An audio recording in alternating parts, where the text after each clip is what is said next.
कृष्णाय देवेन्द्राय ज्ञानमुद्राय योगिने नाथार्गमणेशाय नमो वेदान्तवेदिने रामाय रामभद्राय रामचन्द्राय वेदसे रघुनाथाय नाथाय सीताय पते नमः। मनोजवं मारुततुल्यवेगं जितेन्द्रियं बुद्धिमतां वरिष्ठं वातात्मजं वानरयोत्तमुख्यं श्रीरामदूतं शरणं प्रपद्ये। नारायणं निखिलपूर्णगुणैकदेहं निर्दोषम् आप्यतमम् अपि अखिलैः सुवाक्यैः अस्योद्भवादिदम् अशेषविशेषतोऽपि वन्द्यं सदा प्रियतमं मम सन्नमामि। नारायणं नमस्कृत्य नरं चैव नरोत्तमं देवीं सरस्वतीं व्यासं ततो जयमुदीरयेत्। व्यासाय भवनाशाय श्रेषाय गुणराशिहृदयाय शुद्धविद्याय मध्वाय च नमो नमः।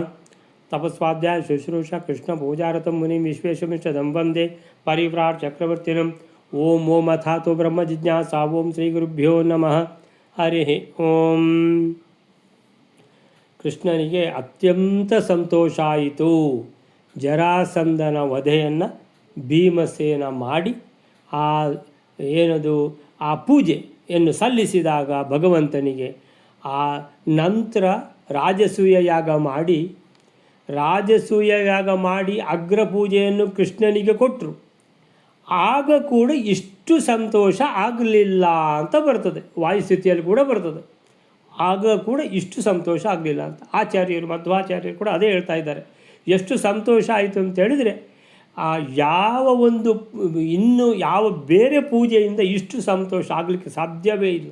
ಯಾಕಂದರೆ ಮಹಾದ್ವೇಷಿ ಜರಾಸಂಧ, ಬ್ರಹ್ಮದೇವರವರ, ರುದ್ರದೇವರವರ ಎಲ್ಲ ಇಟ್ಟುಕೊಂಡು ಬಹಳ ಜನರನ್ನು ಪೀಡಿಸ್ತಾ ಇದ್ದ. ಅದರಲ್ಲಿ ಪೀಡೆಯಲ್ಲಿ ಅತ್ಯಂತ ಕಲಶಪ್ರಾಯವಾದ ಪೀಡೆ ಅಂತೇಳಿದರೆ 22,800 ಜನರನ್ನು, ಅದು ಸಹ ಎಲ್ಲ ರಾಜಮನೆತವರದವರೆಲ್ಲ, ಅವರನ್ನೆಲ್ಲ ಯುದ್ಧದಲ್ಲಿ ಸೋಲಿಸಿ ಸೆರೆ ಹಿಡಿದು ಕರ್ಕೊಂಡು ಬಂದು ಈಗ ಅಲ್ಲಿ ಸೆರೆಮನೆಯಲ್ಲಿ ಇಟ್ಟಿದ್ದಾನೆ. ಯಾಕಂತೇಳಿದರೆ ರುದ್ರ ಹೋಮ ಮಾಡಿ ಬಲಿ ಕೊಡಬೇಕಂತ. ಎಷ್ಟು ದೊಡ್ಡ ಕ್ರೂರಿ, ಎಷ್ಟೊಂದು ಅವನು ಭೂಮಿಗೆ ಭಾರ ಅಂತ ನಾವು ಅದರಲ್ಲಿ ತಿಳ್ಕೊಳ್ಳಿಕ್ಕಾಗ್ತದೆ. ಸೊ ಅಂಥ ಜರಾಸಂಧನನ್ನು ಭೀಮಸೇನನಿಂದ ಭಗವಂತ ವಧೆ ಮಾಡಿಸಿ ಆ ಪೂಜೆಯನ್ನು ಅತ್ಯಂತ ಸಂತೋಷವಾಗಿ ಭೀಮಸೇನನಿಂದ ಸ್ವೀಕಾರ ಮಾಡಿದ. ಸೊ ಎಲ್ಲ ನೋಡ್ತಿದ್ದರು. ಈ ಕಾಳಗ ನೋಡಿ ಹೊರಟರು. ಯಾರು? ದೇವತೆಗಳು, ರಾಕ್ಷಸರು. ಆಯಿತು ಅಂತ ದೇವತೆಗಳಿಗೆ ಅತ್ಯಂತ ಸಂತೋಷ ಆಗಿದೆ. ವಾಯುದೇವರ ಅವತಾರನಾದ ಭೀಮಸೇನನು ಒಂದು ಭೂಮಿಗೆ ಒಂದು ಪಿಡುಗು, ಯಾವುದು ಆ ಜರಾಸಂಧ, ಆ ಪಿಡುಗನ್ನು ನಿವಾರಣೆ ಮಾಡಿದ ಅಂತ ಭಾರಿ ಖುಷಿಯಾಗಿ ಅವರು ತಮ್ಮ ತಮ್ಮ ಲೋಕಗಳಿಗೆ ಹೋದರು. ಅಸುರರು ಬಹಳ ಖಿನ್ನತೆಯನ್ನು ಹೊಂದಿದರು. ನಮ್ಮ ಒಂದು ಗಟ್ಟಿ ಜನ ಹೋಯಿತು ಅಂತ ಅಸುರರಿಗೆ ಭಾಳ ಬೇಸರ ಆಯಿತು. ಸೊ ಹೀಗೆ ಯೋಚನೆ ಮಾಡ್ತಾ ಹೋದರು. ಸೊ ರುದ್ರದೇವರ ವರ ಇದ್ದರೂ ಉಪಯೋಗ ಆಗಲಿಲ್ಲ. ಅಂದರೆ ಭೀಮಸೇನನಿಗೆ ಏನದು, ಅದು ಯಾಕೆ ಜರಾಸಂಧನನ್ನು ಕೊಲ್ಲುವಂತಹ ಸಾಮರ್ಥ್ಯ ಬಂತು ಅಂತ ಹೇಳಿದರೆ ಯೋಚನೆ ಮಾಡ್ತಾ ಹೋದರು. ಅಚ್ಯುತ ಸಂಶ್ರಯೇಣ 167ನೇ ಶ್ಲೋಕದಲ್ಲಿ ವೃಕೋದರನಿಂದ ಕೊಲ್ಲಲ್ಪಟ್ಟ ಜರಾಸಂಧ. ಯಾಕೆ? ಅಚ್ಯುತ ಸಂಶ್ರಯಣ, ಭಗವಂತನ ಆಶ್ರಯ, ಭಗವಂತನ ಅನುಗ್ರಹ ಇರುವ ಕಾರಣ ಭೀಮಸೇನನು ಕೊಲ್ಲುವ ಸಾಮರ್ಥ್ಯ ಭೀಮನಿಗೆ ಬಂತು ಅಂತ ಎಲ್ಲ ತಿಳ್ಕೊಂಡು ಯೋಚನೆ ಮಾಡ್ತಾ ಹೋದರು. ಇಲ್ಲಿ ಜರಾಸಂಧನ ಮಗ, ಅವನು ಜರಾಸಂಧನಾಗಿ ಅಪ್ಪನಾಗಿ ಮೂರ್ಖ, ಅವಿವೇಕಿ ಅಲ್ಲ, ಮಹಾವಿವೇಕಿ, ಜ್ಞಾನಿ ಅವ. ಸೊ ಅವನು ಬಂದು ಕೃಷ್ಣನಿಗೆ ಉದ್ದಂಡ ನಮಸ್ಕಾರ ಮಾಡಿ ಆಮೇಲಿಂದ ಹೇಳಿದ, ಭಗವಂತ ನನಗೆ ನೀವೇ ರಕ್ಷಣೆ ಕೊಡಬೇಕು ಅಂತೇಳಿದರೆ, ಭಗವಂತನ ರಕ್ಷಣೆ ಇದ್ದರೆ ಬೇರೆ ಇನ್ಯಾರನ್ನು ಕೇಳುವ ಅವಶ್ಯಕತೆ ಇಲ್ಲ ಅಂತ ಅಷ್ಟು ತಿಳ್ಕೊಂಡಿದ್ದಾನೆ ಜ್ಞಾನಿ. ಯಾರು? ಸಹದೇವ. ಯಾರು? ಜರಾಸಂಧನ ಮಗ. ಆಮೇಲಿಂದ ತನ್ನಲ್ಲಿರುವಂತಹ ಬೃಹದ್ ರಥವನ್ನು ಮತ್ತು ತನ್ನ ತಂಗಿಯನ್ನು ಭೀಮಸೇನನಿಗೆ ಒಪ್ಪಿಸ್ತಾನೆ. ಭೀಮಸೇನ ಅದನ್ನು ಏನು ಮಾಡ್ತಾನೆ? ಭಕ್ತಿಯಿಂದ ಸ್ವೀಕಾರ ಮಾಡಿದ್ದಾನೆ. ಯಾರು? ಭೀಮಸೇನ. ಸೊ ಭೀಮಸೇನ ಭಕ್ತಿಯಿಂದ ನಮಸ್ಕಾರ ಕೂಡ ಭಗವಂತನಿಗೆ ಮತ್ತೆ ನಮಸ್ಕಾರ ಮಾಡ್ತಾನೆ. ಯಾಕಂತೇಳಿದರೆ ಈ ಸಹದೇವ ಇದನ್ನು ಏನಪ್ಪ ಒಪ್ಪಿಸಿದ ಅಂತೇಳಿಬಿಟ್ಟು ಭಗವಂತನಿಗೆ ನಮಸ್ತೆ ಮಾಡಿದ್ದಾನೆ. ಯಾರು? ಭೀಮಸೇನ. ಮುಂದೆ ಏನಾಗ್ತದೆ ನೋಡುವ ಬೈಲಾರೆ. ಶ್ರೀ ಗುರುಭ್ಯೋ ನಮಃ. ರಥೋಶ್ಯಸೋ ವಸುನಾ ವಾಸುದೇವ ಶಕ್ರಾಂತರಾಪ್ತೋ ವಸುವಂಶಜತ್ವಾನ್ ಜರಾಸುತಸ್ಯಾಸ ವೃಕೋದರಸ್ತಂ ಹರೇರತಂ ಪ್ರಾರ್ಪಯಾಮಾಸ ತಸ್ಮೈ. 169 ಶ್ಲೋಕ. ಸರಿ. ಈ ಜರಾಸಂಧನ ಮಗ ಭೀಮನಿಗೆ ಕೊಟ್ಟ ರಥ ಒಂದು ವಿಶೇಷ ರಥ ಅಂತೆ. ಅದು ಜರಾಸಂಧನಿಗೆ ಹೇಗೆ ಬಂತು ಅಂತ ಈ ಶ್ಲೋಕದಲ್ಲಿ ಹೇಳ್ತಾ ಇದ್ದಾರೆ. ಸಹದೇವನಿಂದ ಕೊಡಲ್ಪಟ್ಟ ಆ ರಥವು ಹಿಂದೆ ವಸುನಾಮಕ ರಾಜನಿಂದ ದೇವೇಂದ್ರನ ಮೂಲಕ ಶ್ರೀ ನಾರಾಯಣ ರಸದಿಂದ ಹೊಂದಲ್ಪಟ್ಟಿತ್ತಂತೆ. ಜರಾಸಂಧನು ಆ ವಸುವಂಶದಲ್ಲಿ ಹುಟ್ಟಿದ್ದರಿಂದ ಆ ರಥವು ಜರಾಸಂಧನ ಹತ್ರ ಇತ್ತು. ಭೀಮಸೇನನು ಕೃಷ್ಣನ ಆ ರಥವನ್ನು ಕೃಷ್ಣನಿಗೆ ಹೊಂದಿಸಿಕೊಟ್ಟನಂತೆ. ರಥೋ ಹಿ ಅಸೌ ವಸುನಾ ವಾಸುದೇವಾತ್ ಶಕ್ರಾಂತರಾಪ್ತೋ ವಸುವಂಶಜತ್ವಾತ್ ಜರಾಸುತಸ್ಯ ಆಸವೃಕೋದರಸ್ತಂ ಹರೇ ರಥಂ ಪ್ರಾರ್ಪಯಾಮಾಸ ತಸ್ಮೈ. ಸಹದೇವ ಆ ಬೃಹದ್ ರಥವನ್ನು ಭೀಮಸೇನನಿಗೆ ಒಪ್ಪಿಸಿದ, ತನ್ನ ತಂಗಿಯನ್ನು ಭೀಮಸೇನನಿಗೆ ಒಪ್ಪಿಸಿದ ಅಂತ ಹಿಂದಿನ ಶ್ಲೋಕ. ಈಗ ಭೀಮಸೇನ ಆ ರಥವನ್ನು ಏನು ಮಾಡ್ತಾನೆ, ಅವನು ಸಹದೇವ ಒಪ್ಪಿಸಿದ ತಂಗಿಯನ್ನು ಏನು ಮಾಡ್ತಾನೆ ಅನ್ನುವಂಥದ್ದು. ಎರಡು ಈಗ ವಿಷಯ ಬಂತು ಅಲ್ಲಿ. ಒಂದು ರಥವನ್ನು ಕೊಟ್ಟ, ಇನ್ನೊಂದು ತನ್ನ ತಂಗಿಯನ್ನು ಕೊಟ್ಟ. ಈ ರಥ ಇದು ಯಾರ ರಥ, ಏನು ಸಂಗತಿ ಅಂತ ಕೇಳಿದರೆ, ಹಿ ಖಂಡಿತವಾಗಿಯೂ ಹಿ ಅಸೌ ರಥ, ಈ ರಥ ವಸುನ ವಾಸುದೇವಾತ್ ಶಕ್ರಾಂತರಾಪ್ತೋ, ಅಂದರೆ ಇದು ವಾಸುದೇವಾತ್ ಮೊದಲು ಇದು ಯಾರ್ದು ರಥ ಅಂತ ಹೇಳಿದರೆ ಭಗವಂತಂದೇ ರಥ. ಅಂದರೆ ಇದು ಬೃಹದ್ ರಥ, ಇದು ಸಾಮಾನ್ಯ ರಥ ಅಲ್ಲ, ಇದು ಅತಿ ದೊಡ್ಡ ರಥ. ಈ ಬೃಹದ್ ರಥವನ್ನು ಇದು ಭಗವಂತನ ಹತ್ರ ಇತ್ತು. ಈ ಭಗವಂತ ಏನು ಮಾಡಿದ, ಶಕ್ರಾಂತರಾಪ್ತೋ, ಶಕ್ರ ಅಂದರೆ ಇಂದ್ರ, ವಾಸುದೇವಾತ್ ಶಕ್ರಾಂತರಾಪ್ತೋ, ಶಕ್ರ ಅಂತರ ಅಂದರೆ ಶಕ್ರನಿಗೆ ಕೊಟ್ಟ, ಶಕ್ರ ಇನ್ನೊಬ್ಬರಿಗೆ ಕೊಟ್ಟ. ಅಂದರೆ ಯಾರಿಗೆ ಬಂತು ಅದು ಅಂತೇಳಿದರೆ ವಸುನಾ ಆಪ್ತಃ. ವಾಸುದೇವಾತ್ ಶಕ್ರ, ಶಕ್ರ ಅಂದರೆ ಇಂದ್ರ, ವಾಸುದೇವಾತ್ ಅಂತೇಳಿದರೆ ಭಗವಂತನಿಂದ, ವಾಸುದೇವನಿಂದ ಎಲ್ಲಿಗೆ ಬಂತು, ಶಕ್ರನಿಗೆ, ಇಂದ್ರನಿಗೆ ಬಂತು. ಇಂದ್ರನಿಂದ ವಸುನಾ ಆಪ್ತಃ, ವಸುವಿಗೆ ಬಂತು. ವಸು ಯಾರು ಅಂತೇಳಿದರೆ ಉಪರಿಚರ ಅನ್ನುವಂಥ ಒಬ್ಬ ವಸು. ಆ ಉಪರಿಚರ ಅನ್ನುವಂಥ ವಸುವಿಗೆ ಇಂದ್ರನು ಒಪ್ಪಿಸಿದ ಈ ರಥವನ್ನು. ಅಂದರೆ ಭಗವಂತನಿಂದ ಇಂದ್ರನಿಗೆ, ಇಂದ್ರನಿಂದ ಉಪರಿಚರ ಅನ್ನುವಂಥ ವಸುವಿಗೆ ಈ ರಥ ಬಂತು. ಉಪರಿಚರ ಎನ್ನುವ ವಸು, ಆಯಿತಾ. ಉಪರಿಚರ ವಸು, ಆ ವಸು ಅವನ ವಂಶದಲ್ಲೇ ಬಂದವನು ಈ ಜರಾಸಂಧ.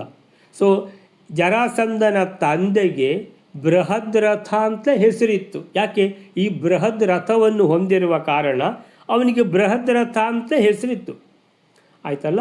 ಈ ಬೃಹದ್ ರಥನಿಂದ ಆ ರಥವು ಜರಾಸಂಧನಿಗೆ ಬಂತು. ಆದ್ದರಿಂದ ಜರಾಸಂಧನನ್ನು ಬಾಹ್ರದ್ ರಥ ಅಂತಲೂ ಕರೀತಾರೆ. ಈಗ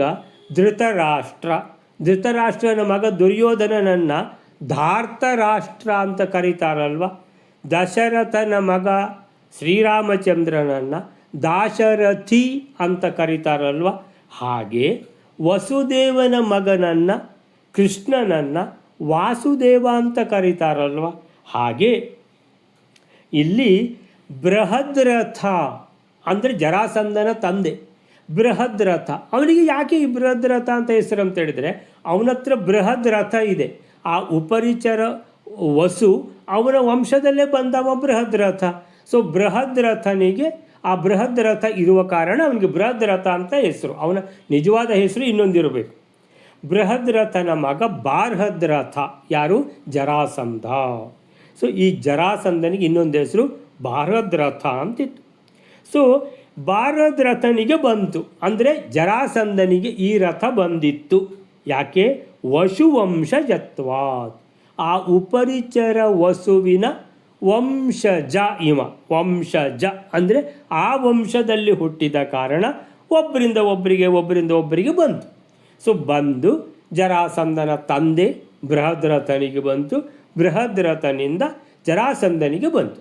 ಆದ್ದರಿಂದ ಜರಾಸಂಧನಿಗೆ ಇನ್ನೊಂದು ಹೆಸರು ಬಾರ್ಹದ್ರಥ ಅಂತ. ಯಾಕಂದರೆ ಬೃಹದ್ರಥನ ಮಗ, ಇವನ ಹತ್ರವೂ ಬೃಹದ್ರಥ ಇದೆ. ಯಾರ ಹತ್ರ? ಜರಾಸಂಧನ ಹತ್ರ. ಸೊ ತಂದೆಯಿಂದ ಬಂದದ್ದು. ಅಂದರೆ ಹಾಗಾದರೆ ಜರಾಸಂಧನಿಗೆ ಈ ರಥ ಹೇಗೆ ಬಂತು? ವಸುವಂಶಜತ್ವಾತ್, ವಸುವಿನ ವಂಶಜ. ಜ ಅಂದರೆ ಹುಟ್ಟಿದವ, ವಸುವಿನ ವಂಶದಲ್ಲಿ ಇವ ಹುಟ್ಟಿದವ ಜರಾಸಂಧ. ಹಾಗೆ ಅಲ್ಲಿಂದ ಬಂದಿದೆ, ಒಬ್ಬರಿಂದ ಒಬ್ಬರಿಗೆ, ತಂದೆಯಿಂದ ಮಗನಿಗೆ ಬಂತು, ಜರಾಸಂಧನಿಗೆ ಬಂತು. ಜರಾಸಂಧನಿಂದ ಈಗ ಏನು ಮಾಡಿದ್ದಾನೆ ಜರಾಸಂಧ? ತಾನು ಸಾಯ್ತೇನಂತ ಗೊತ್ತಾದಾಗ ತನ್ನ ಮಗ ಸಹದೇವನನ್ನು ಸಿಂಹಾಸನದಲ್ಲಿ ಕೂರಿಸಿದ್ದಾನೆ. ಹಾಗೆ ಈಗ ಯಾರ್ದಾಯ್ತು ಈಗ ರಥ? ಸಹದೇವಂದಾಯ್ತು. ಸೊ ಏನು ಮಾಡಿದ ಸಹದೇವ?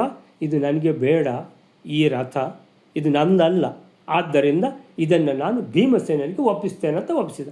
ಭೀಮಸೇನ ದೇವರು ಅಂದರೆ ವಾಯುದೇವರು. ವಾಯುದೇವರಿಗೆ ನಾವು ಸಹ ಅಷ್ಟೇ, ಎಲ್ಲ ಹರಿವಾಯುಗಳು ಅಂತ.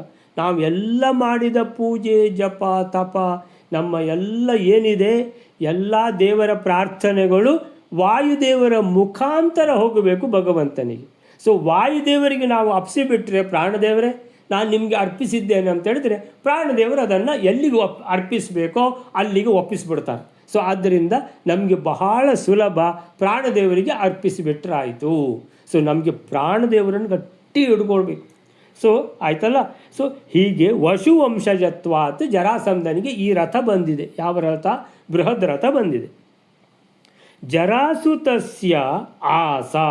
ಹಾಗಾದರೆ ಈ ರಥ ಜರಾಸುತಸ್ಯ, ಜರಾಸುತ ಅಂದರೆ ಆ ಜರಾಸಂಧನಿಗೆ ಆ ಜೋಡಿಸಿದವಳು ಅವಳಲ್ವ, ಜರೆ ಅಲ್ವ. ಆದ್ದರಿಂದ ಅವಳು ಜರೆಯ ಮಗ ಅಂತ ಹೆಸರು ಅವನಿಗೆ. ಜರಾಸುತ ಅಂದರೂ ಅವನೇ. ಜರ ಎನ್ನುವ ರಾಕ್ಷಸಿಯಿಂದ ಆ ತಲೆ ಕಾಲು ಇದ್ದದ್ದನ್ನು ತಲೆ ಮಾಡಿ ಸಂಧಿ ಮಾಡಿದವಳು ಯಾರು? ಜರೆ. ಆದ್ದರಿಂದ ಜರಾಸಂಧ, ಆದ್ದರಿಂದ ಜೀವ ಆದದ್ದವ. ಹಾಗೆ ಈಗ ಅದನ್ನು ತಿರುಗು ಮುರುಗು ಮಾಡಿದ್ರಿಂದ ಸತ್ತೋದದ್ದು ಕೂಡ ಹಾಗೆ. ಸೊ ಜರಾಸುತಸ್ಯ ಆಸ. ಆಸ ಅಂದರೆ ಆಗಿತ್ತು. ಯಾವುದು? ಈ ರಥ. ಹೇಗಾಗಿತ್ತು? ವಸು ವಂಶಜತ್ವಾತ್, ಉಪರಿಚರ ಅನ್ನುವಂತಹ ವಸುವಿನದ್ದು ಅವನ ನಂತರ ಅದು ಹೀಗೆ ಒಬ್ಬರಿಂದ ಒಬ್ಬರಿಗೆ ಬಂದು ಹಾಗೆ ಜರಾಸಂಧನ ತಂದೆಗೆ ಬಂತು. ಆ ಜರಾಸಂಧನ ತಂದೆಗೆ ಬೃಹದ್ರಥ ಅಂತ ಹೆಸರಿತ್ತು. ಆ ಬೃಹದ್ರಥನ ಮಗ ಜರಾಸಂಧನಿಗೆ ಬಾರದ್ರಥ ಅಂತ ಹೆಸರಿದ್ದದ್ದು ಕೂಡ ಈ ರಥದಿಂದಾಗಿ. ಈ ರಥವನ್ನು ಇದು ನನಗೆ ಬೇಡ ಅಂತ ಏನು ಮಾಡಿದ ಸಹದೇವ? ತಂದು ಪ್ರಾಣದೇವರಿಗೆ ಕೊಟ್ಬಿಟ್ಟ. ಪ್ರಾಣದೇವರಂದರೆ ಯಾರಿಲ್ಲಿ? ಭೀಮಸೇನ ದೇವರಿಗೆ ಕೊಟ್ಟುಬಿಟ್ಟ.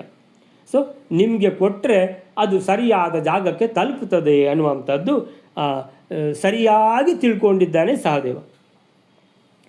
ಆಯ್ತಲ್ಲ. ಈಗ ವೃಕೋದರಃ ತಂ ರಥಂ. ಈ ರಥ ಭೀಮಸೇನ ಯೋಚನೆ ಮಾಡಿದ, ಇದು ರಥ ಯಾರ್ದು? ಓ ಭಗವಂತನ ರಥ. ಎಲ್ಲ ಜ್ಞಾನ ಇದೆ ಭೀಮಸೇನನಿಗೆ. ಆದ್ದರಿಂದ ಭೀಮಸೇನ ಯಾರ್ದು ಇದು ರಥ? ಓ ಭಗವಂತಂದೇ ರಥ.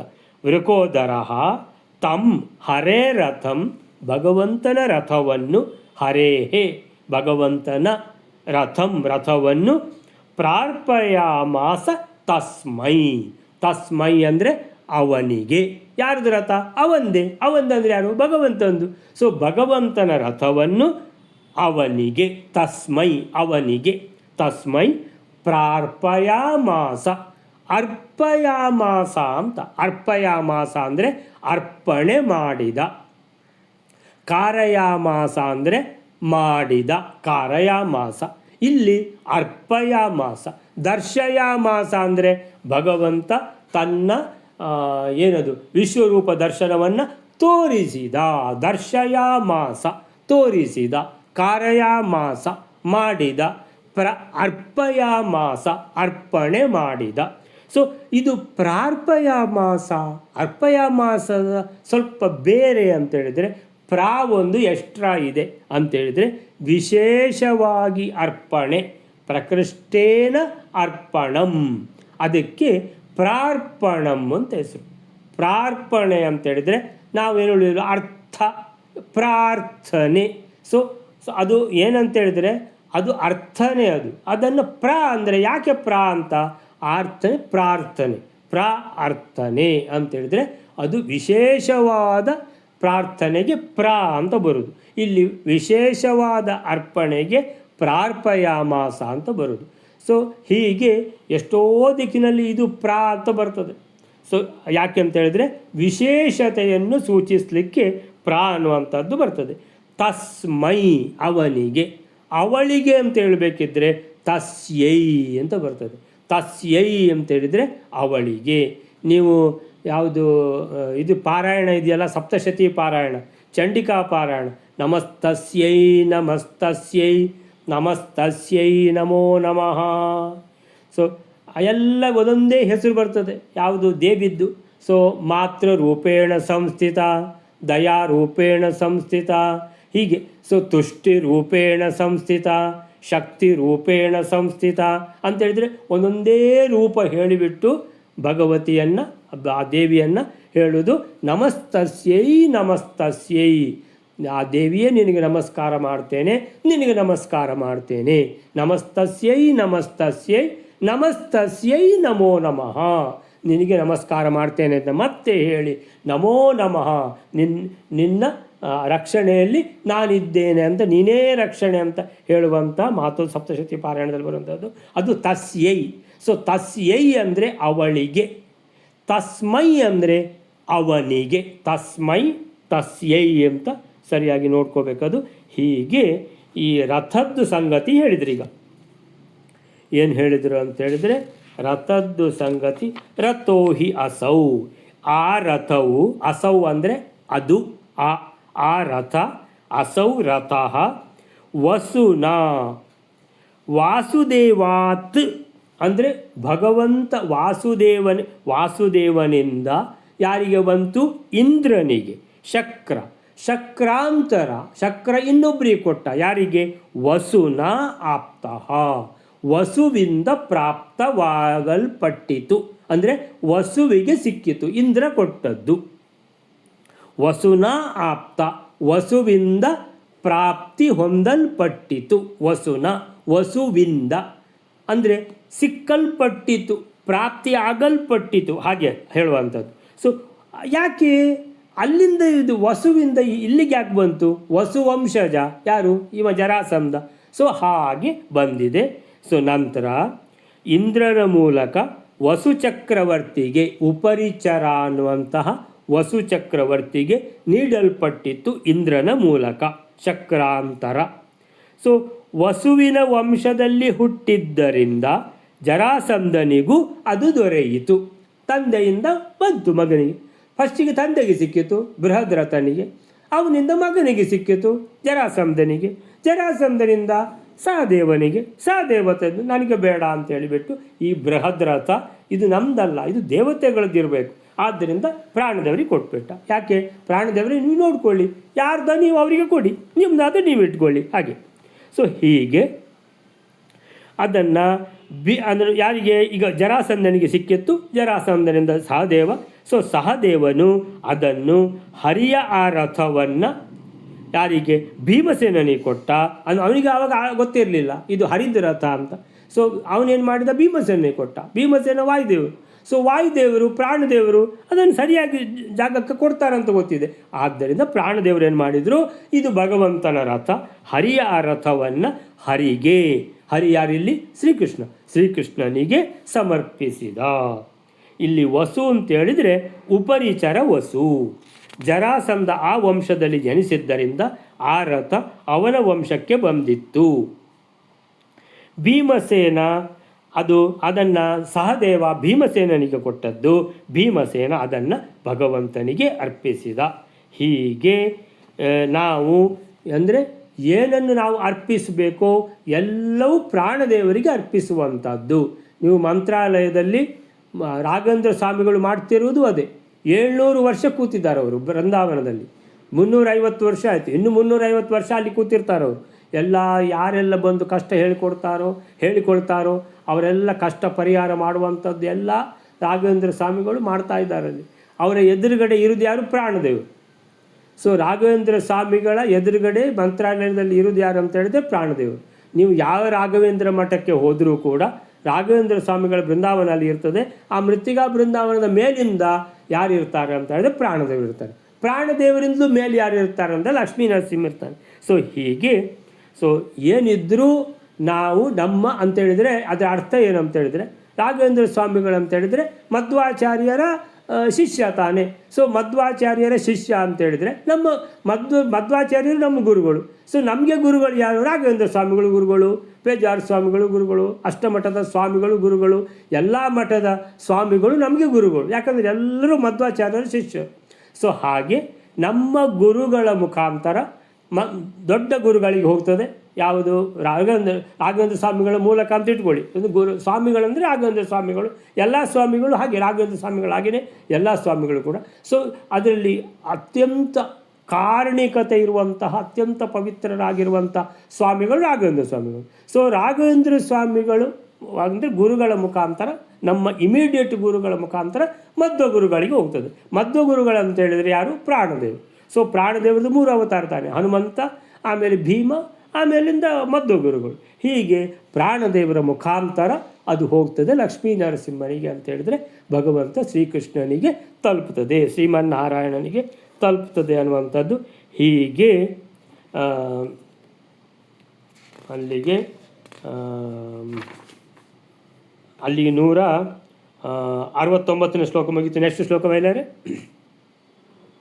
ಕೃಷ್ಣೋ ಸ್ಮರದ್ ಗರುಡಂ ಸಧ್ವಜೇ ಭೂತ್ ರಥಂ ಕೃಷ್ಣೋತಾರುಹತ್ ಪಾಂಡವಾಭ್ಯಾಂ ಭೀಮಕನ್ಯಾಂ ಸಹ ದೇವಸ್ಯ ಹೇತೋಃ ಸಮಗ್ರಹೀತನುಜಸ್ಯಾತ್ಮನಃ ಸಹ. 170ನೇ ಶ್ಲೋಕ. ಭಗವಂತನ ಒಂದು ವಿಶೇಷ ಅಂದರೆ ಅವನು ಯಾವುದೇ ರಥದಲ್ಲಿ ಗರುಡ ಅಥವಾ ಮುಖ್ಯ ಪ್ರಾಣನ ಚಿಹ್ನೆ ಇಲ್ಲದೆ ಆ ರಥವನ್ನು ಏರುವುದಿಲ್ಲವಂತೆ. ಹಾಗಾಗಿ ಭೀಮನಿಂದ ಕೊಡಲ್ಪಟ್ಟ ಆ ರಥವನ್ನು ಮೊದಲು ಏರದೆ ಕೃಷ್ಣನು ಗರುಡನನ್ನು ಸ್ಮರಿಸಿದನಂತೆ. ಕೃಷ್ಣನ ಇಂಗಿತವನಾಗಿದ್ದ ಆ ಗರುಡನು ಧ್ವಜದಲ್ಲಿ ಬಂದು ಕುಳಿತಾನು. ಬಳಿಕ ಕೃಷ್ಣನು ಭೀಮಾರ್ಜುನರಿಂದ ಕೂಡಿಕೊಂಡು ರಥವನ್ನು ಏರಿದನಂತೆ. ಆ ಭೀಮಸೆಯನ್ನು ಜರಾಸಂಧದ ಮಗಳನ್ನು ತನ್ನ ತಮ್ಮನಾದ ಸಹದೇವನಿಗೋಸ್ಕರ ಸ್ವೀಕರಿಸಿದನು. ಅಂದರೆ ತನ್ನ ಜೊತೆ ಅವಳನ್ನು ಕರೆದುಕೊಂಡು ಹೋದನಂತೆ. ಕೃಷ್ಣೋ ಸ್ಮರದ್ ಗರುಡಂ ಸ್ವಧ್ವಜೇ ಭೂತ್ ರಥಂ ಕೃಷ್ಣೋ ಅಥ ಆರುಹತ್ ಪಾಂಡವಾಭ್ಯಾಂ ಭೀಮಃ ಕನ್ಯಾಂ ಸಹ ದೇವಸ್ಯ ಹೇತೋಃ ಸಮಗ್ರಹೀತ್ ಅನುಜಸ್ಯ ಆತ್ಮನಃ ಸಹ. ಕೃಷ್ಣೋ ಅಸ್ಮರತ್, ಕೃಷ್ಣನು ಸ್ಮರಿಸಿದ.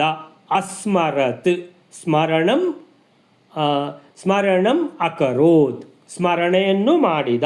ಅಸ್ಮರತ್ ಸ್ಮರಣೆಯನ್ನು ಮಾಡಿದ. ಸ್ಮರಣಂ ಅಕರೋತ್ ಅಂದರೆ ಅಸ್ಮರತ್ ಸ್ಮರಣೆ ಮಾಡಿದ ಕೃಷ್ಣ ಭಗವಂತ ಅಂತೇಳಿದರೆ.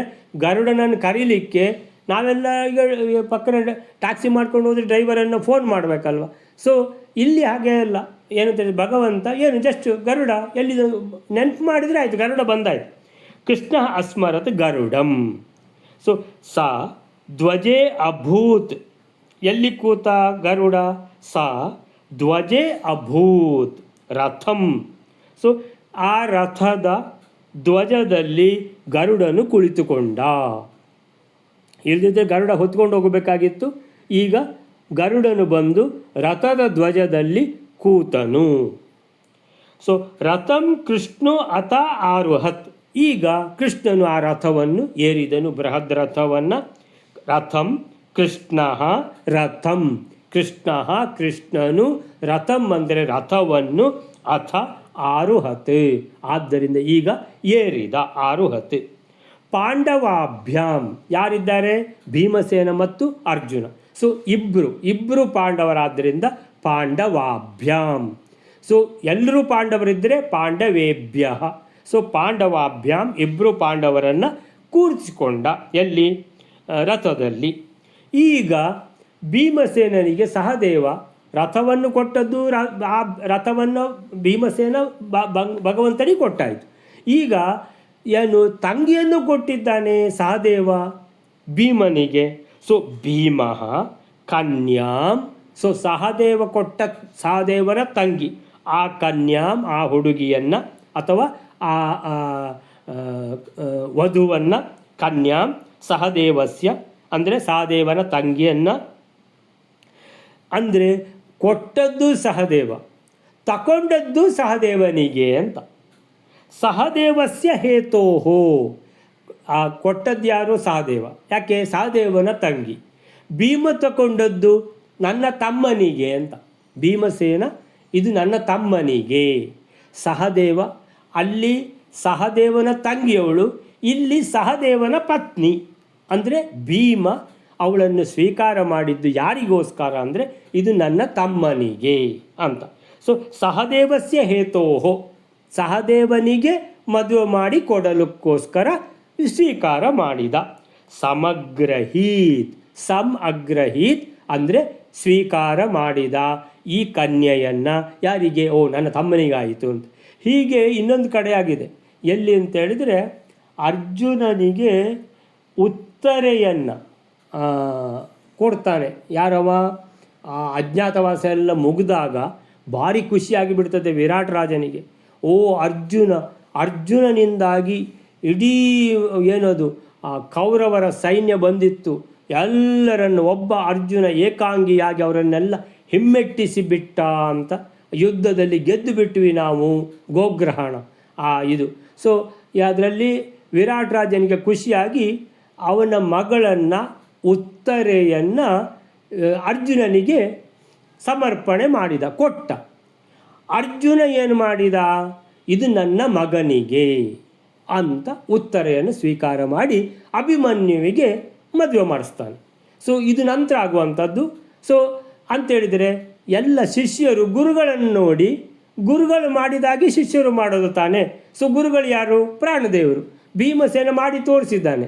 ಸಹದೇವ ತನ್ನ ತಂಗಿಯನ್ನು ಕೊಟ್ಟಾಗ ಇದು ನನ್ನ ತಮ್ಮ ಸಹದೇವನಿಗೆ, ನನಗಲ್ಲ ಅಂತ ಅವನು ಸ್ವೀಕಾರ ಮಾಡಿದ್ದಾನೆ ಗುರುಗಳು. ಸೊ ಗುರುಗಳು ಮಾಡಿದ್ದನ್ನು ನಂತರ ಶಿಷ್ಯ ಅರ್ಜುನ ಅದನ್ನೇ ಮಾಡಿದ. ಉತ್ತರೆಯನ್ನು ಅವರು ವಿರಾಟ್ ರಾಜ ತನ್ನ ಮಗಳನ್ನು ಉತ್ತರೆಯನ್ನು ಕೊಟ್ಟಾಗ ಅರ್ಜುನನಿಗೆ ಇದು ನನ್ನ ಮಗನಿಗೆ ಅಭಿಮನ್ಯುವಿಗೆ, ನನಗಲ್ಲ, ಇದು ನನ್ನ ಸೊಸೆ ಇವಳು ಅಂತ. ಹೀಗೆ ಭೀಮ ಕನ್ಯಾಂ ಸಹದೇವಸ್ಯ ಹೇತೋಹೋ, ಆ ಹುಡುಗಿಯನ್ನು ಸಹದೇವನ ಕಾರಣ ಸ್ವೀಕಾರ ಮಾಡ್ತಾನೆ. ಸಮಗ್ರಹೀತ್ ಸ್ವೀಕಾರ ಮಾಡಿದ. ಸಮ್ಯಕ್ ಅಗ್ರಹೀತ್ ಅಂತೇಳಿದ್ರೆ ಸರಿಯಾಗಿ ಸ್ವೀಕಾರ ಮಾಡಿದ್ದಾನೆ, ತನಗಲ್ಲ ತನ್ನ ತಮ್ಮನಿಗೆ. ಸೊ ತಮ್ಮನಿಗೆ ಅಂತ ಎಲ್ಲಿ ಬಂದಿದೆ? ಆತ್ಮನಃ ಅನುಜಸ್ಯ. ಸಹ ಯಾರು? ಭೀಮಸೇನ ಸಮಗ್ರಹೀತ್ ಚೆನ್ನಾಗಿ ಸ್ವೀಕಾರ ಮಾಡಿದ, ಅಂದರೆ ಆಯಿತು ಅಂತ ತಗೊಂಡ. ಯಾರಿಗೆ? ಆತ್ಮನಃ ಅನುಜಸ್ಯ. ಅನುಜ ಅಂದರೆ ತಮ್ಮ, ಆತ್ಮನ ಅನುಜಸ್ಯ ಅಂದರೆ ತನ್ನ ತಮ್ಮನಿಗೆ ಅಂತ ಸ್ವೀಕಾರ ಮಾಡಿದ. ಹಾಗಾದರೆ ರಥ ಸ್ವೀಕಾರ ಮಾಡಿದ, ಇದು ಭಗವಂತನದ್ದು ಅಂತ ಭಗವಂತನಿಗೆ ಕೊಟ್ಟ. ಇದು ಕನ್ಯೆ ಇದು ನನ್ನ ತಮ್ಮನಿಗೆ. ಅಲ್ಲ, ತಮ್ಮ ಅಂತೇಳಿದರೆ ಅರ್ಜುನ ಇದ್ದಾನೆ, ಆಮೇಲೆ ನಕುಲ ಇದ್ದಾನೆ, ಆಮೇಲೆ ಸಹದೇವ ಇದ್ದಾನೆ. ಈಗ ಇಷ್ಟೆಲ್ಲ ತಮ್ಮಂದಿರಿರುವಾಗ ಸಹದೇವನಿಗೇ ಯಾಕೆ ಸ್ವೀಕಾರ ಮಾಡಿದ್ದು ಅಂತ ಕೇಳಿದರೆ ಪ್ರಾಣದೇವರಿಗೆಲ್ಲ ಗೊತ್ತು. ಇದು ಯಾರಿಗೆ? ಇದು ಪೂರ್ವಜನ್ಮದಲ್ಲಿ ಇವಳು ಯಾರಾಗಿದ್ಲು, ಏನು ಸಂಗತಿ ಎಲ್ಲ ಗೊತ್ತಿರೋ ಕಾರಣ ಇದು ಸಹದೇವನಿಗೆ ಅಂತ ಸ್ವೀಕಾರ ಮಾಡಿದ್ದು ಅಂತ. ಈ ಶ್ಲೋಕಕ್ಕೆ 170ನೇ ಶ್ಲೋಕಕ್ಕೆ ಏನು ಹೇಳ್ತಾರೆ ಅಂತ ಹೇಳಿದರೆ, ಕೃಷ್ಣನು ಅಸ್ಮರತ್ ಗರುಡನನ್ನು ನೆನೆದ, ಸ್ಮರಣೆ ಮಾಡಿದ. ಗರುಡನ ಸ್ಮರಣೆ ಮಾಡುವಷ್ಟರಲ್ಲೇ ಅವನು ಬಂದು ಆ ರಥದ ಧ್ವಜದಲ್ಲಿ ಕೂತಾಯಿತು. ಸಧ್ವಜೆ ಅಭೂತ್, ಕೂತಾಯಿತು. ಗರುಡ ಬಂದು ಧ್ವಜದಲ್ಲಿ ಕೂತ್ಕೊಂಡ್ಬಿಟ್ಟ. ಆಮೇಲಿಂದ ಕೃಷ್ಣ ಭೀಮಾರ್ಜುನರೊಂದಿಗೆ ರಥವನ್ನು ಏರಿದ. ಕೃಷ್ಣ ಅಥ ಅಂದರೆ ನಂತರ, ಕೃಷ್ಣ ಆರುಹತ್ ಅಂದರೆ ಆರೋಹಣ. ನಿಮಗೆ ದೇವಸ್ಥಾನದಲ್ಲೆಲ್ಲ ಉತ್ಸವದ ಶುರುವಿನ ಕಾರ್ಯಕ್ರಮ ಯಾವುದಂದರೆ ಧ್ವಜಾರೋಹಣ, ಧ್ವಜ ಆರೋಹಣ. ಆಮೇಲಿಂದ ಉತ್ಸವ ಮುಗಿದ ಕೂಡಲೇ ಧ್ವಜ ಅವರೋಹಣ. ಸೊ ಆರೋಹಣ ಅಂದರೆ ಹತ್ತುವುದು, ಅವರೋಹಣ ಅಂದರೆ ಇಳಿಸುವುದು, ಇಳಿಯುವುದು. ಸೊ ಇಲ್ಲಿ ಕೃಷ್ಣ ಅಥ ಆರುಹತ್ ಅಂದರೆ ಆರೋಹಣ ಮಾಡಿದ, ರಥಕ್ಕೆ ಆರೋಹಣ. ಸೊ ದೇವರನ್ನ ರಥಕ್ಕೆ ಆರೋಹಣ, ರಥಾರೋಹಣ ಆಗಿ ಹೋಯಿತು ಅಂತ ಹೇಳುದಿಲ್ವ ನಾವು? ಅಂದರೆ ದೇವರ ಉತ್ಸವಕ್ಕೆ ಸಾಮಾನ್ಯ 12 ಗಂಟೆ 12:30 ಗಂಟೆಗೆ ಸೊ ದೇವರ ರಥಕ್ಕೆ ಹೋಗುವುದು ಅಂತ, ರಥಾರೋಹಣ. ಸೊ ಆರೋಹಣ, ಆರೋಹತ್ ಅಂದರೆ ಏರಿದ. ಸೊ ಪಾಂಡವಾಭ್ಯಾಮ್ ಅಂದರೆ ಇಬ್ಬರು ಪಾಂಡವರು ಭೀಮ ಮತ್ತು ಅರ್ಜುನರ ಜೊತೆಗೆ ಆ ಬೃಹದ್ ರಥಕ್ಕೆ ಕೃಷ್ಣನು ಹೋಗಿ ಕೂತ್ಕೊಂಡ. ಭೀಮನು ಕನ್ಯೆಯನ್ನು, ಯಾರು ಕೊಟ್ಟ ಕನ್ಯೆ? ಸಹದೇವನು ತನ್ನ ತಂಗಿಯನ್ನು ಭೀಮಸೇನನಿಗೆ ಅರ್ಪಿಸಿದ್ದಾನಲ್ಲ, ಆ ಪ್ರಾಣದೇವರು ಏನು ಮಾಡಿದ್ದಾರೆ? ಆ ಕನ್ಯೆಯನ್ನು ಆತ್ಮನಃ ಅನುಜಸ್ಯ, ತನ್ನ ತಮ್ಮನಿಗೆ ಸಹದೇವನಿಗೋಸ್ಕರ ಸ್ವೀಕಾರ ಮಾಡಿದ. ಸಹದೇವ ನೀಡಿದ ರಥವನ್ನು ಭೀಮಸೇನ ಶ್ರೀಕೃಷ್ಣನಿಗೆ ಭಗವಂತನಿಗೆ ಅರ್ಪಿಸಿದರೆ, ಸಹದೇವ ಅವನ ತಂಗಿಯನ್ನು ಕೊಟ್ಟಿದ್ದಾನೆ, ಅದನ್ನು ತನ್ನ ತಮ್ಮ ಸಹದೇವನಿಗಾಗಿ ಸ್ವೀಕರಿಸಿದ, ತನಗಾಗಿ ಮಾತ್ರ ಏನನ್ನೂ ಇಟ್ಟುಕೊಳ್ಳಿಲ್ಲ. ಅಂದರೆ ಪ್ರಾಣದೇವರು ಹಾಗೆ. ಸೊ ರಥವನ್ನು ಕೃಷ್ಣನಿಗೆ ನೀಡಲು ಅದು ಭಗವಂತಂದೇ ರಥ ಆಗಿತ್ತು. ಸರಿ, ಸಹದೇವನ ತಂಗಿಯನ್ನು ಸಹದೇವನಿಗೆ ಸ್ವೀಕರಿಸಲು ಅವಳು ಅಶ್ವಿನಿ ದೇವತೆಗಳ ಪತ್ನಿಯಾದ ಉಷೆಯ ಅವತಾರವಾಗಿದ್ದುದೇ ಕಾರಣ. ಹೀಗೆ ಭೀಮನಿಗೆ ಎಲ್ಲ ಜ್ಞಾನವೂ ಇರುವ ಕಾರಣ ಇದು ಯಾರು ಗೊತ್ತಿದೆ ಅವನಿಗೆ. ಇದು ಯಾರು, ಎಲ್ಲಿಗೆ ಹೋಗಬೇಕು ಇವಳು? ಇವಳು ಸಹದೇವನ ಹತ್ರ ಹೋಗಬೇಕು. ಸರಿ, ಹೀಗೆ ಭೀಮನ ಶುದ್ಧ ಭಾಗವತ ಧರ್ಮಕ್ಕೆ ಇನ್ನೊಂದು ನಿದರ್ಶನ ಎಂದು ತಿಳಿಯಬೇಕು. ಸೊ ಸಹದೇವನ ತಂಗಿಯನ್ನು ತನ್ನ ತಮ್ಮನಾದ ಸಹದೇವನಿಗೆ ಸ್ವೀಕರಿಸಿದ್ದು ಭೀಮನ ಮತ್ತೊಂದು ಹಿರಿಮೆ ಅಂತ ಹೇಳ್ತಾರೆ. ಹೀಗೆ ಈ ಭೀಮಸೇನ ತನಗೆ ನೀಡಿದ ಕನ್ಯೆಯನ್ನು ತನ್ನ ತಮ್ಮನಿಗಾಗಿ ಸ್ವೀಕರಿಸಿದ ಈ ಕಾರ್ಯವನ್ನು ನೋಡಿ ಮುಂದೆ ಅವನ ಶಿಷ್ಯ ಅರ್ಜುನ ವಿರಾಟ್ ರಾಜ ಅವನಿಗೆ ನೀಡಿದ ಉತ್ತರೆಯನ್ನು ತನ್ನ ಮಗನಾದ ಅಭಿಮನ್ಯುವಿಗೆ ಸ್ವೀಕರಿಸಲು ಪ್ರೇರಣೆ ನೀಡಿತೆಂದು ಭಾವಿಸಬಹುದು. ಅದನ್ನೇ ಗೀತೆಯಲ್ಲಿ ಕೃಷ್ಣ ಅರ್ಜುನರಿಗೆ ಉಪದೇಶ ಮಾಡಿದ್ದು, ಯದ್ಯದ್ ಆಚರತಿ ಶ್ರೇಷ್ಠ ತತ್ತತ್ ಏವ ಇತರೋ ಜನಃ. ಶ್ರೇಷ್ಠ ಜನರು ಏನನ್ನು ಮಾಡ್ತಾರೋ ಅದನ್ನು ನೋಡಿ ಇತರ ಜನರು ಅದನ್ನೇ ಮಾಡ್ತಾರೆ. ಆದ್ದರಿಂದ ಶ್ರೇಷ್ಠ ಜನರ ಆಚರಣೆ ಅತ್ಯಂತ ಉತ್ತಮವಾಗಿರಬೇಕು ಅನ್ನುವಂಥದ್ದು. ನಂತರ ಹೀಗೆ ಅಲ್ಲಿಗೆ ಇವತ್ತಿನ ಇದನ್ನು ಇಲ್ಲಿಗೆ ನಿಲ್ಲಿಸ್ಕೊಳ್ಳೋಣ. ಶ್ರೀಕೃಷ್ಣ ಅರ್ಪಣಮಸ್ತು.